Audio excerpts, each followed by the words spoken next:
Olá pessoal, aqui é a Ida e esse é mais um vídeo com as explicações, os comentários e a correção do PET volume 6 de língua portuguesa do terceiro ano do ensino médio, semana 4.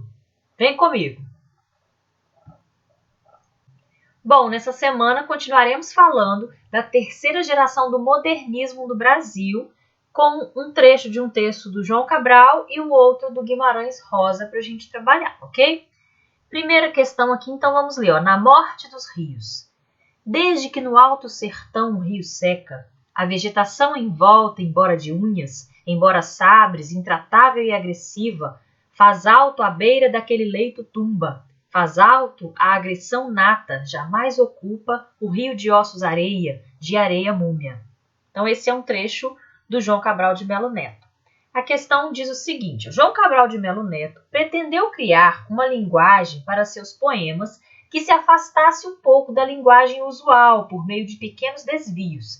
Para isso, empregou às vezes palavras fora das classes morfológicas a que pertencem.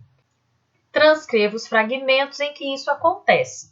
Então, nós temos que procurar trechos em que as palavras foram usadas fora das classes morfológicas. O que são classes morfológicas? Classes gramaticais. Substantivo, adjetivo, verbo, pronome e assim por diante. Então, eu tenho aqui alguns trechos. Embora sabres, intratável e agressiva, leito tumba, areia múmia, ossos areia. Essas palavrinhas que estão sublinhadas aqui, elas não estão sendo usadas na sua classe gramatical original. Originalmente, essas palavras são substantivos, mas dessa maneira como elas foram usadas aqui no poema, elas estão sendo tratadas como adjetivos, elas estão sendo usadas para caracterizar alguma coisa aqui do qual ele está falando aqui no poema, tá? No caso aqui, por exemplo, ossos areia. Areia serve como um adjetivo para dizer o tipo de ossos, ok? E, na verdade, a palavra areia não é um adjetivo, e sim um substantivo, tá? Então, aqui na letra B, continua falando sobre isso, é para a gente identificar a classe original das palavras e a classe em que João Cabral as utilizou em seu poema. Então, seria o que eu acabei de dizer. Ó. As palavras sabre, tumba, areia e múmia são originalmente substantivos, mas aqui no poema elas são empregadas como adjetivos, elas têm o papel de caracterizar, ok? Continuando agora, temos um trechinho aqui do Guimarães Rosa, algumas frases aqui do Guimarães Rosa, tá? Da obra dele. Moço, toda saudade é uma espécie de velhice. Amar é reconhecer-se incompleto. Viver é muito perigoso. Então, são 3 frases aqui do João Guimarães Rosa e depois a gente tem um VOF aqui, né? Para a gente colocar verdadeiro ou falso sobre esse autor. Então, vamos a cada questão aqui analisar por que ela é verdadeira ou por que ela é falsa, tá? Primeiro, fez parte da geração de 45, cujo diferencial foi a expansão do regionalismo, um regionalismo universal e cósmico. Tá correta essa questão aqui, ela é verdadeira. Por quê?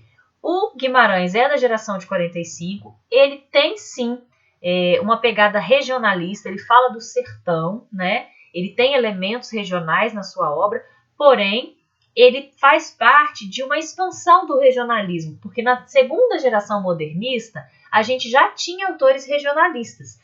Já os autores da terceira geração, tanto o Guimarães quanto o João Cabral de Melo Neto, eles tratam de elementos regionais, mas eles tratam como se aquilo fosse um exemplo de algo que está também em outras regiões do Brasil, de algo que está no brasileiro. Então, a gente não pode dizer que aquele regionalismo deles se limita à região de onde eles estão falando. Segunda afirmativa aqui.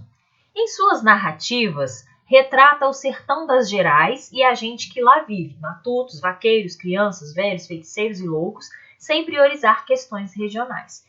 Tá correto, tá verdadeira essa daqui sim. Por quê? O sertão aqui é o sertão que pega ali Minas Gerais, tem o sertão nordestino ali também, mas o Guimarães, por se tratar de um autor mineiro, ele trata do sertão, da parte do sertão que está em Minas Gerais também.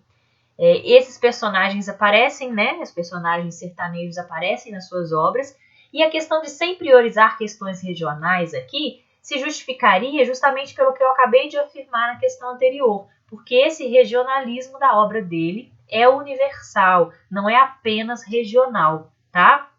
As questões tratadas na obra dele não são apenas regionais, mas elas podem ser universais, elas podem ser retratar aqui questões universais, ok? Terceira afirmativa. Como se vê nas frases acima, a sua linguagem incorpora o falar coloquial dos sertanejos com o uso de aforismos. Aforismos seriam frases desse tipo aqui, como as que a gente leu, né? Como se fossem ditados populares e coisas do tipo. Realmente, esse tipo de frase é comum na obra do Guimarães Rosa, no Grande Sertão Veredas, e a gente pode dizer que essa afirmativa está verdadeira, sim.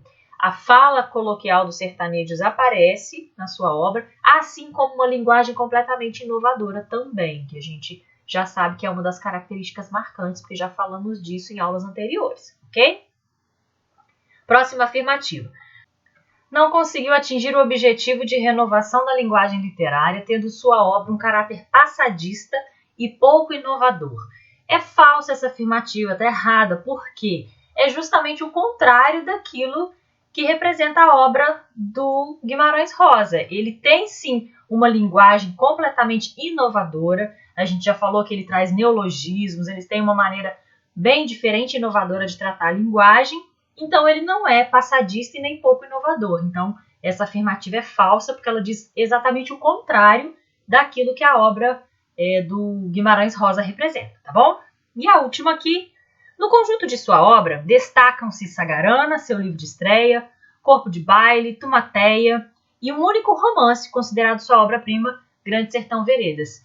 É verdadeira, é verdade, todas essas obras são do Guimarães e o único que é um romance, ele tem novelas, ele tem livro de contos, mas o único que é um romance mesmo é o Grande Sertão Veredas, que é aí considerada sua obra-prima. Tá corretíssima essa última aqui, tá bom?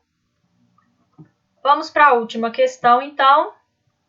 Ao conhecer um pouco da biografia desses dois importantes autores da geração de 45 e ler trechos de suas obras, quais são suas percepções sobre esse período literário?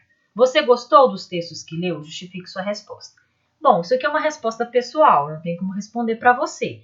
Mas tente dar uma olhada nas 4 semanas desse PET, que trataram aqui da geração de 45, falaram sobre o João Cabral, falaram sobre o Guimarães. O que você percebeu sobre esse período literário? Né? Sobre o que se falava, quais eram as características marcantes, o que tinha de diferente nessa terceira geração modernista para as demais gerações que você já estudou. Coloque aqui o que você conseguiu aprender, o que você conseguiu perceber e diga se você gostou ou não do que leu. Não tem problema se você falar que não gostou, desde que você justifique, tá bom? Sempre que pede a sua opinião sobre alguma coisa, você não tem que concordar, você não tem que agradar, dizer que gostou. Você precisa justificar o porquê da sua opinião, tá bom? Bom, eu vou ficando por aqui, espero que esse vídeo tenha sido útil para você. Se você gostou, curte, se inscreva no canal, compartilha com seus colegas aí, ok? Fica com Deus e até a próxima!